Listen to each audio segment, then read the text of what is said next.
This is America in the Morning from Westwood One. Good morning, I'm John Trout. It's Tuesday, December 3rd, 2024. Here's what's coming up on America in the Morning. Some Democrats are criticizing President Biden's decision to pardon his son Hunter. I'm John Stolnis in Washington.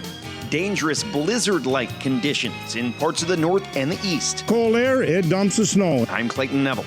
President-elect Trump is issuing a warning about what will happen if Israeli hostages are not released. Sagar Meghani, Washington. A woman driving drunk who killed a bride still in her wedding dress was sentenced to 25 years in prison. Stolnis, you didn't want the night to end. I'm Ed Donahue. Two high-profile CEOs head for the exit as their turnaround plans for their struggling businesses fail to come to fruition. I'm Peter Schacknow. Oxford University Press has named the phrase brain rot as its word of the year. I'm Jennifer King.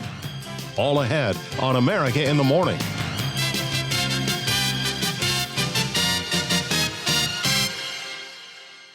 Reaction around Capitol Hill has been swift following the announcement that President Biden is pardoning his son Hunter, with some members of the president's own party criticizing that decision.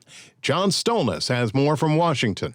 White House Press Secretary Karine Jean-Pierre, gaggling with reporters aboard Air Force One yesterday, defended the president's decision to pardon Hunter for numerous federal crimes. Hunter was singled out, and because his last name was Biden, because he was the president's son, that's what we saw.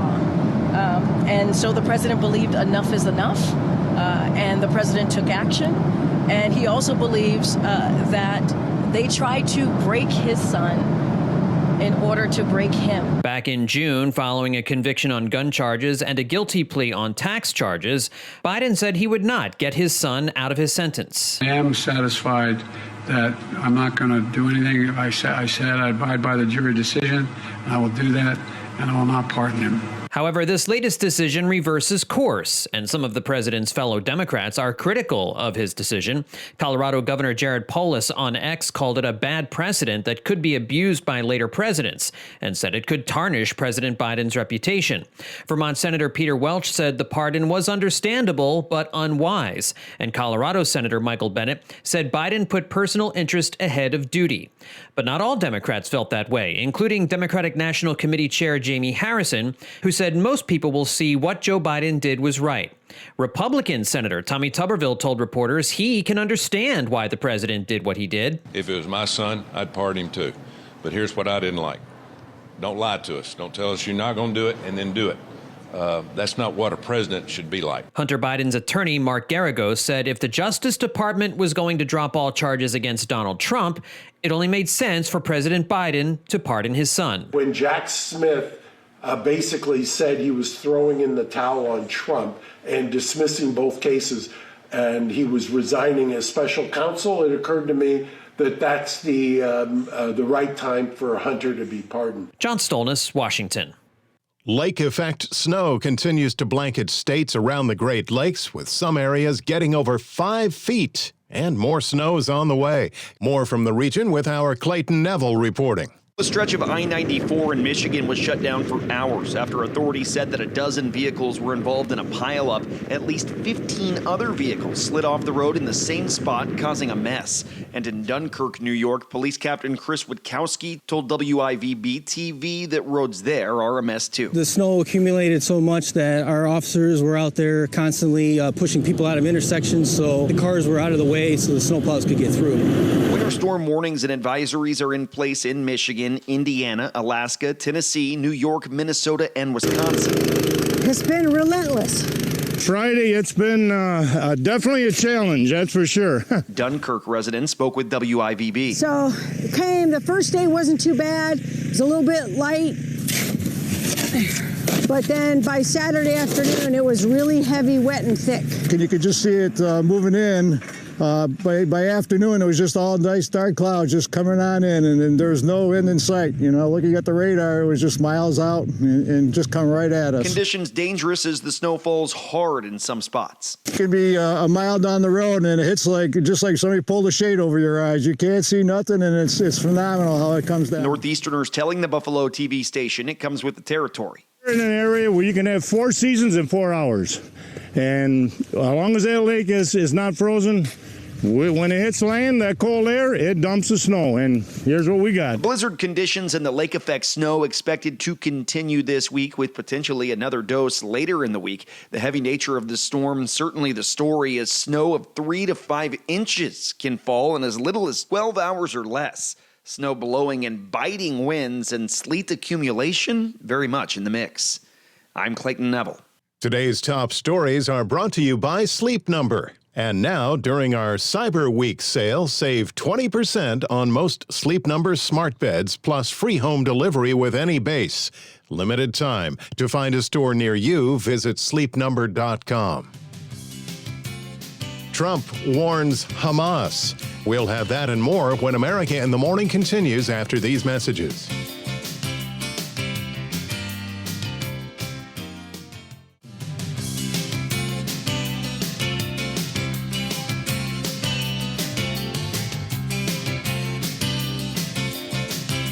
This is America in the Morning. Meteorological winter is underway. Cold weather continues to dip further south. Here's AccuWeather.com meteorologist Matt Rindy. Colder air will remain expansive across a large area extending from the northern plains into the Great Lakes and Northeast, but also continuing in through the Tennessee Valley and Mid-Atlantic and even parts of the Southeast. Highs throughout the area will range in the 20s and 30s for most areas, with 40s into the Mid-Atlantic and Southeast. This is about 5 to 15 degrees below the historical average.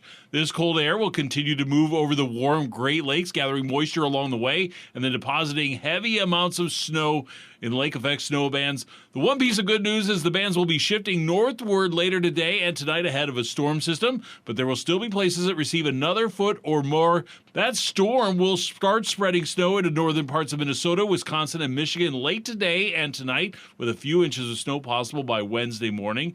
And it is also bringing another push of Arctic air into the U.S., which will start in the northern plains late tonight and then spread to the southeast through the rest of the week. Farther west, some of the colder air will be retreating after holding in the single digits in parts of North Dakota yesterday. It will jump up into the 30s today, with the western parts of South Dakota moving up 30 degrees into the upper 50s and even lower 60s. This milder trend will continue southward. Outside of that storminess is going to be an area of low pressure developing in the western Gulf that will continue to build clouds in South Texas with some showers and thunderstorms. That's the weather across America. Brownsville, Texas will have mainly cloudy skies today with a couple of showers and a thunderstorm with a high of 66.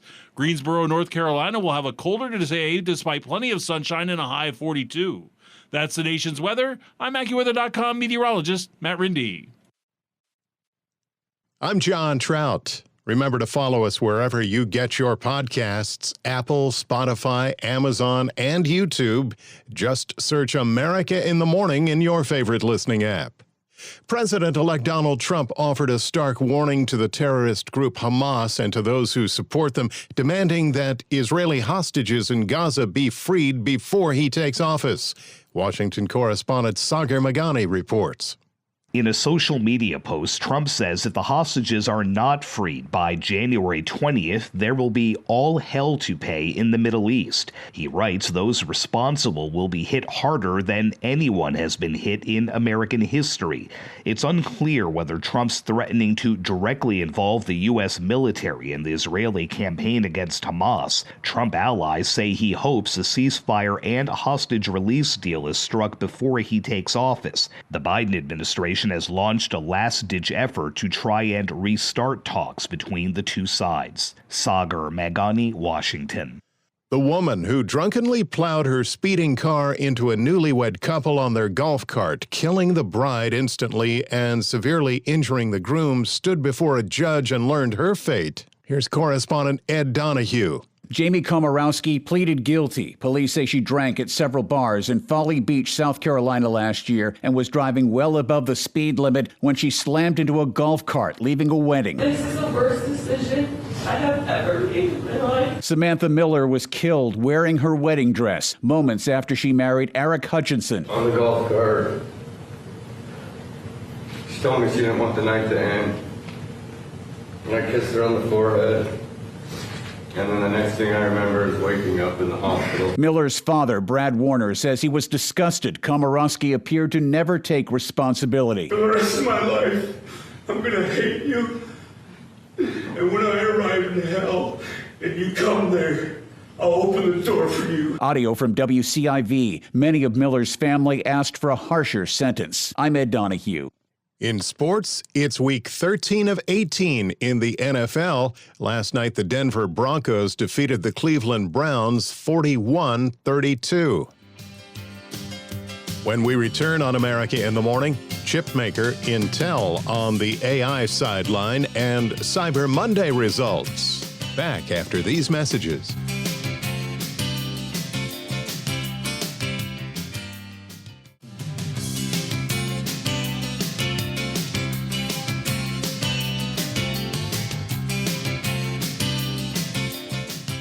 Welcome back. This is America in the Morning. The Business Report is brought to you by Fisher Investments. Fisher Investments has a team of specialists in investing, financial planning, estate planning, and more. Learn more at FisherInvestments.com.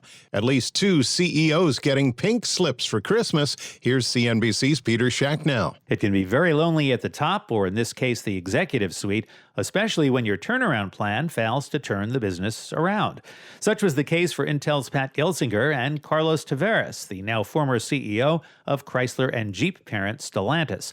Both have resigned their jobs, and in the case of Stellantis, CNBC's Phil LeBeau says Tavares already knew his plans were not working. He's even said, look, I was arrogant, keeping our prices high, keeping production as high as it was, and as a result, dealers were furious that they were having so many vehicles essentially flooding the new vehicle market. As for Intel's Gelsinger, it was in large part a case of the chipmaker struggling to keep up with competitors in the rapidly expanding artificial intelligence field.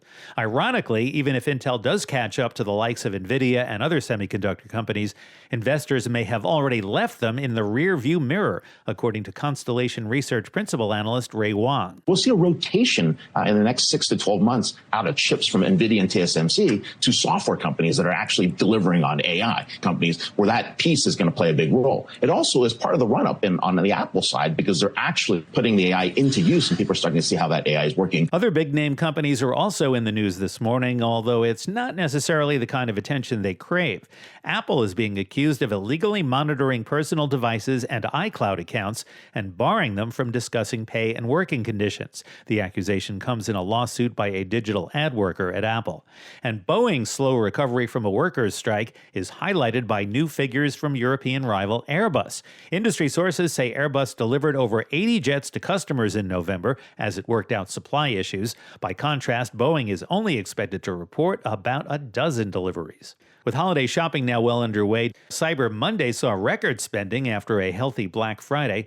Michael Zakor, founder of e-commerce consulting firm 5 New Digital, says consumers are in an upbeat mood. It's justified, right? I think irrational exuberance is expecting things to be better than they are or something bubble-ish. I think people are feeling really good about their wallets. You know, employment is steady, inflation is coming down, and people are really ready to spend on themselves and their friends and relatives this holiday season. As you might expect, the majority of this year's shopping surge has been online, with sales in physical stores up less than 1%, according to MasterCard Spending Pulse. However, this is notable. Target swamped competitors with a 17% jump in store traffic over a year ago.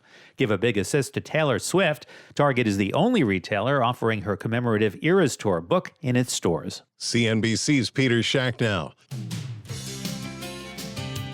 When we return on America in the Morning, the Oxford University Press Word of the Year, after these messages.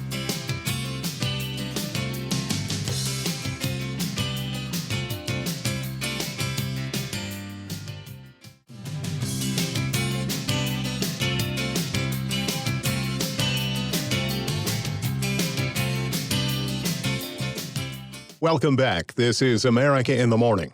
In New York City, the trial of a Marine Corps veteran who used a deadly chokehold against a mentally ill subway rider now moves to closing arguments. Correspondent Haya Panjwani reports at issue whether Daniel Penny was protecting fellow train passengers or whether he used unnecessary excessive force. Closing arguments have started in the trial of a Marine veteran charged with recklessly choking to death an irate homeless man on a New York City subway train. The defense argued that Daniel Penny acted to save subway riders from threatening behavior.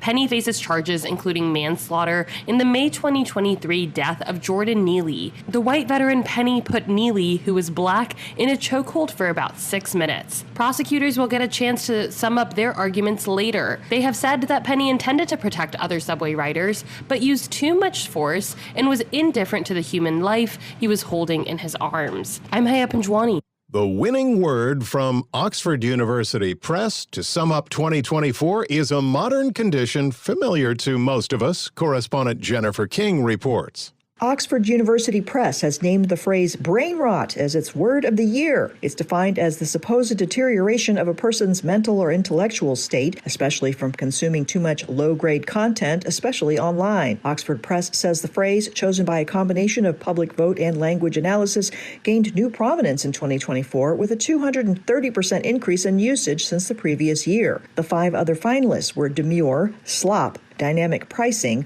romantasy, and lore. While it may seem a modern phenomenon, Henry David Thoreau referred to brain rot in his 1854 nature classic, Walden. Oxford Language's President Caspar Grathwohl says that in its modern sense, brain rot feels like a rightful next chapter in the cultural conversation about humanity and technology. I'm Jennifer King.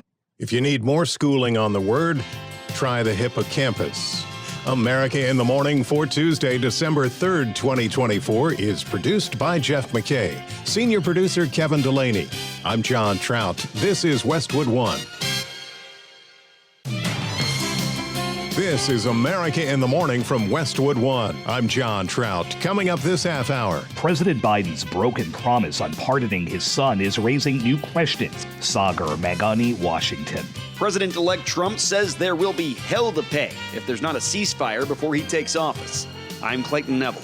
A Kansas police officer accused of preying on women stands trial, and budget talks start on Capitol Hill. The U.S. Supreme Court hears arguments over the FDA banning of flavored vape products. I'm Jim Roop. Delaware judge cancels Elon Musk's paycheck. I'm tech correspondent Chuck Palm. Elton John announces that he can no longer see properly. I'm Kevin Carr. Plus, today is Giving Tuesday. Back after these messages.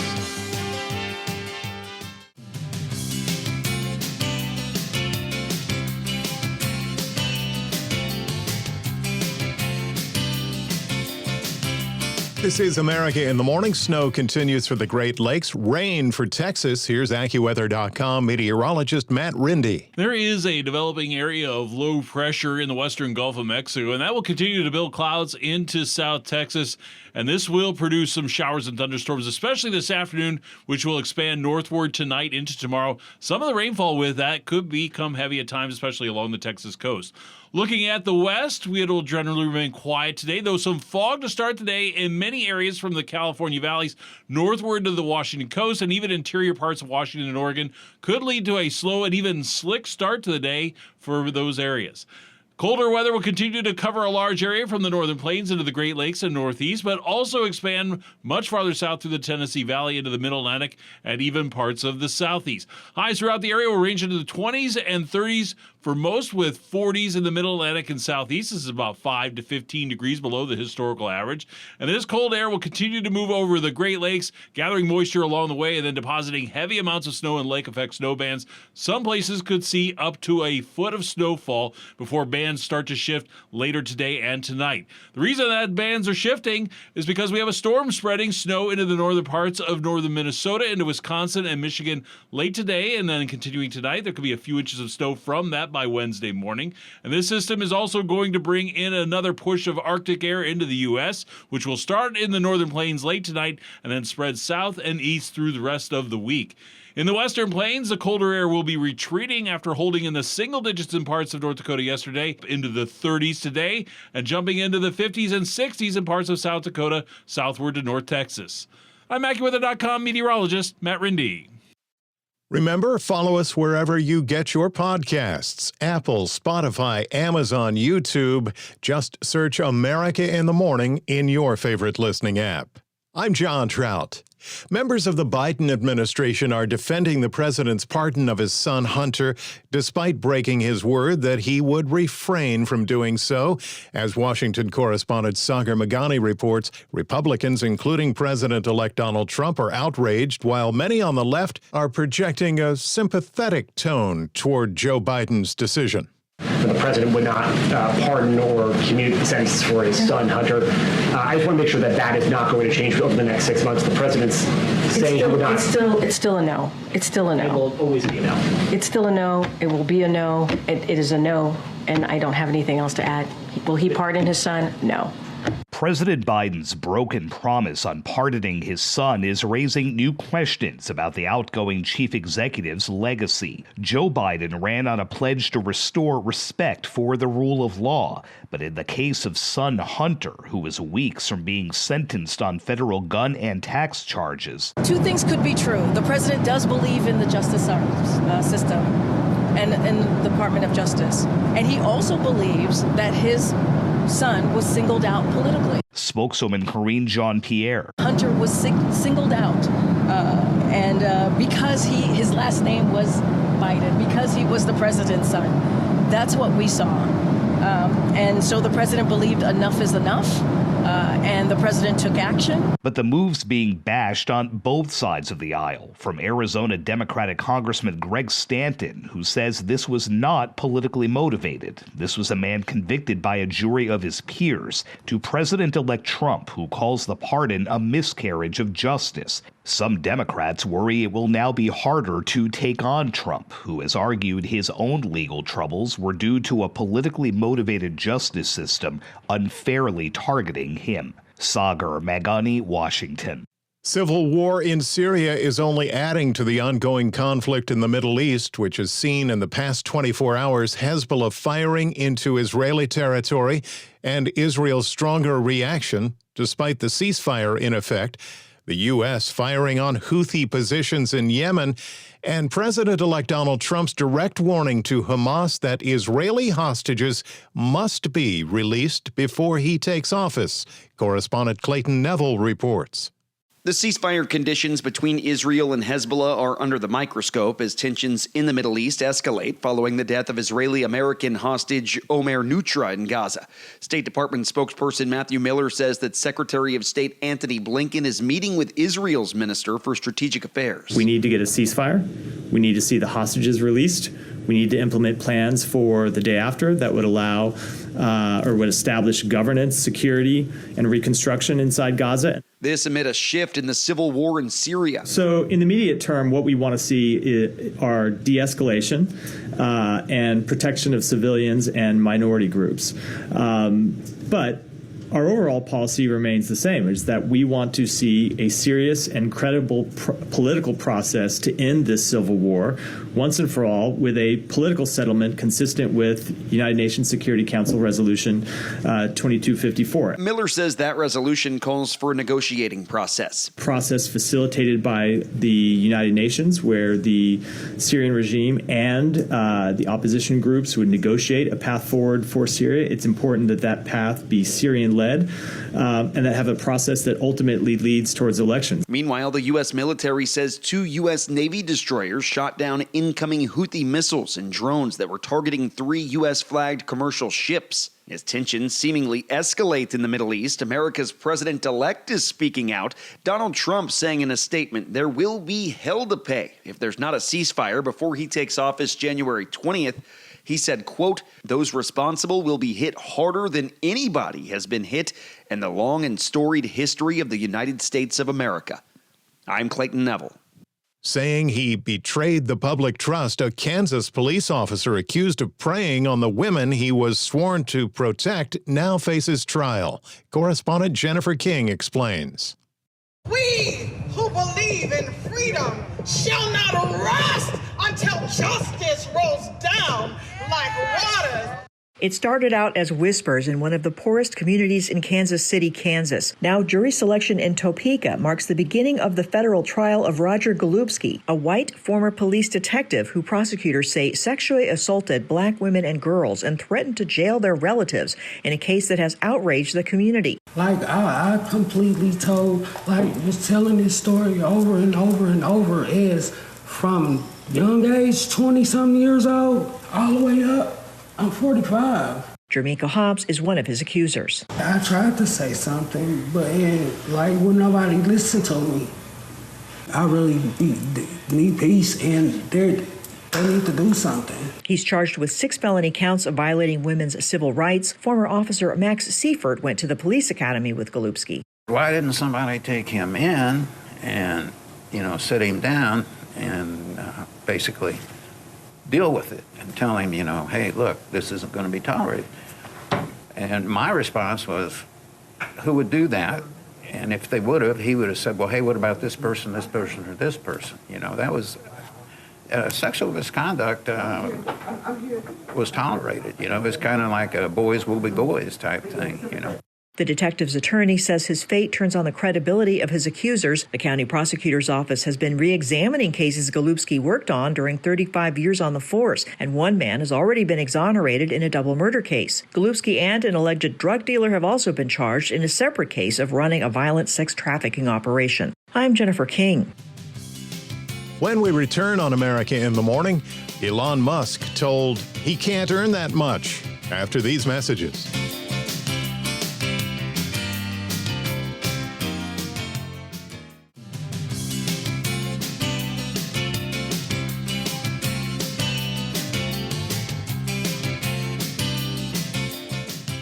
I'm John Trout. Welcome back. This is America in the Morning.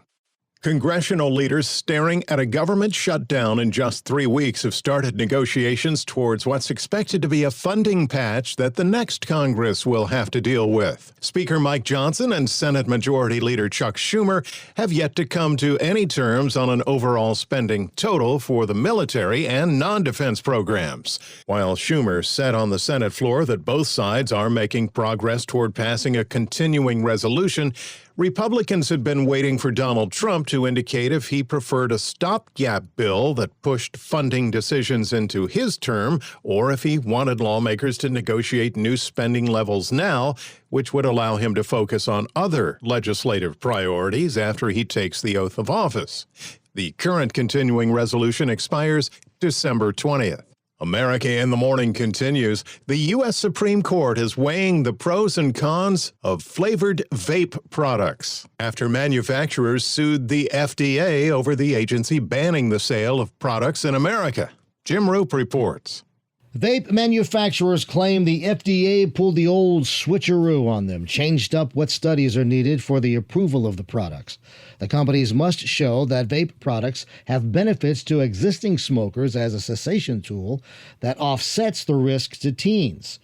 Federal law requires that the sellers of new nicotine products give regulators scientific evidence showing the products have a benefit to public health, but the statute does not get specific on what exactly the evidence needs to be.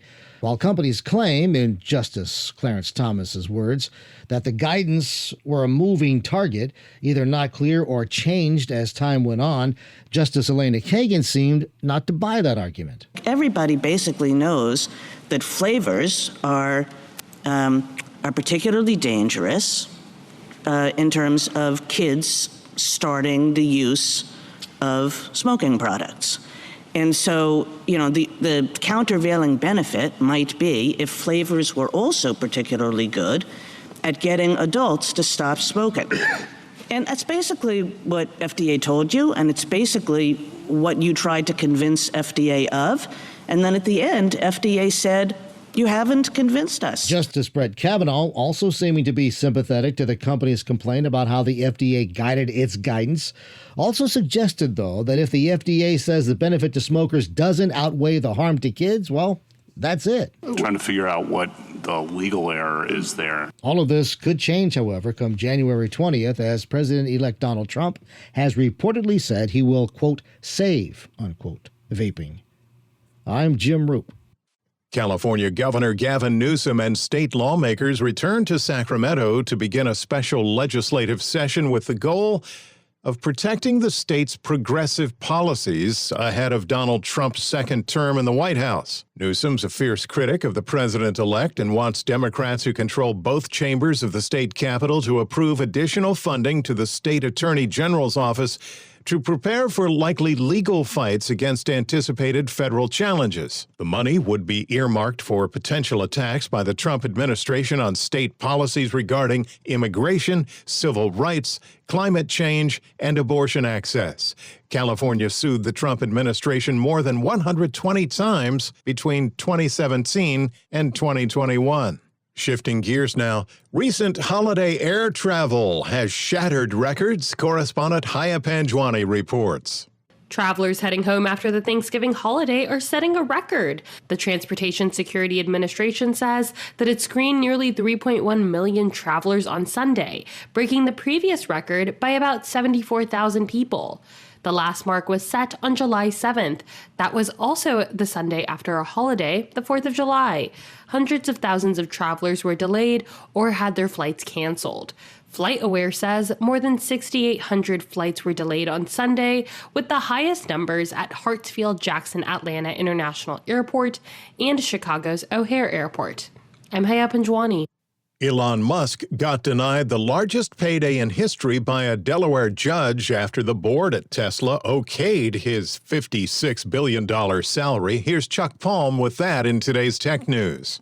Chancellor Kathleen McCormick has followed up on her January decision that called the pay package excessive and rescinded it, surprising investors, and has cast uncertainty over Musk's future at the world's most valuable car maker. Previously, Tesla's board said that Musk deserved the package because he hit all the ambitious targets on market value, revenue, and profitability. McCormick had found in January that Musk improperly controlled the 2018 board and said that they were beholden unto Musk, and the compensation plan was proposed by a board whose members had conflicts of interest. Earlier this year, Tesla shareholders flooded the court with thousands of letters arguing that rescinding Musk's pay increased the possibility that Musk would leave Tesla. The judge called his compensation plan the biggest ever and was 33 times larger than the next biggest package, Elon's 2012 paycheck.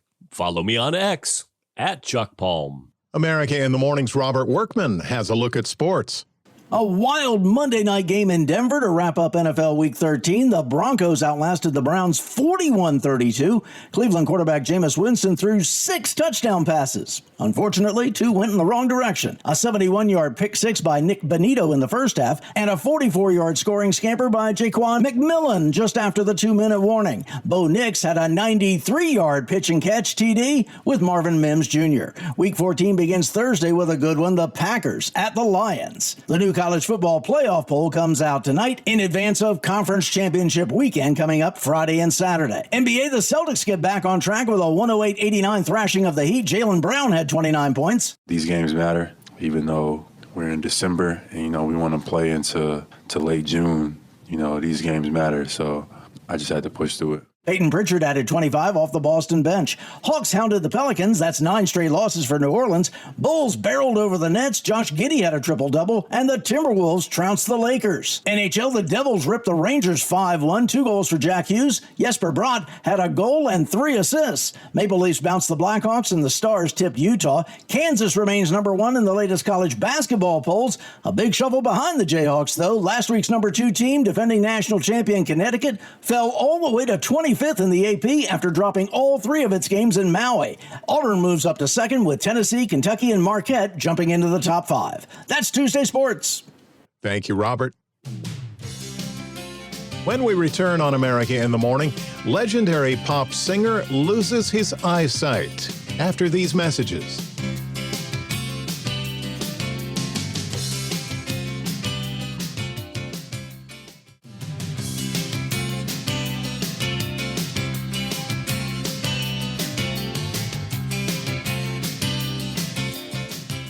Welcome back. This is America in the Morning. Legendary singer Elton John says he's lost his eyesight following a severe eye infection. Kevin Carr has details. The 77-year-old musician announced this during the curtain call of the gala performance of The Devil Wears Prada musical in London on Sunday. John, who wrote the music for the production, disclosed the news as he thanked his husband for his support, heard in this social media video by Daz Gale via Storyful. To my husband, who's been my rock, because I haven't been able to come to many of the previews because, as you know, I've lost my eyesight, so it's hard for me to see it, but I love to hear it. And boy, it sounded good tonight. John has been struggling with eye health since he got an infection in the south of France this summer. He first disclosed his condition on Instagram in September, saying, quote, "I am healing, but it is a very slow process." Originally, only his right eye had limited vision. Last week, while promoting his upcoming career retrospective documentary, Never Too Late, for Disney+, he was interviewed on Good Morning America and brought up his eye health again. I unfortunately lost my eyesight in my right eye in July because I had an infection in the south of France. And it's been 4 months now since I haven't been able to see. And my left eye is not the greatest. So there's hope and encouragement that it will be okay, but it's I'm kind of stuck in the moment. Elton John retired from touring last year, and he had to postpone the release of his latest album in recent weeks due to vision problems. I'm Kevin Carr. We've had Black Friday and Cyber Monday. Today's another day to reach into our wallets. It's called Giving Tuesday. Correspondent Julie Walker has the story. Giving Tuesday was created to encourage people to give back and donate to charity after all the days of consumerism that come before it. Philanthropist Jean Shafaroff says giving is far greater a reward than receiving. It gives people also the opportunity to give back. Everybody's consuming, and while people consume, the idea of also giving to underserved communities, to animal welfare groups, to people that really need some money helps people emotionally. Bill Sullivan with the Samuel Waxman Cancer Research Foundation says besides taking donations, they're also doing an auction for Giving Tuesday. Every charity kind of does a different slant to their year-end giving and to Giving Tuesday. But, people, I would say, between 5 and 8% of their income comes from Giving Tuesday. So it's very important to many charities, and every charity does it in a slightly different way. Giving Tuesday was created in 2012. Julie Walker, New York. America in the Morning for Tuesday, December 3rd, 2024 is produced by Jeff McKay. Senior producer Kevin Delaney. I'm John Trout. This is Westwood One.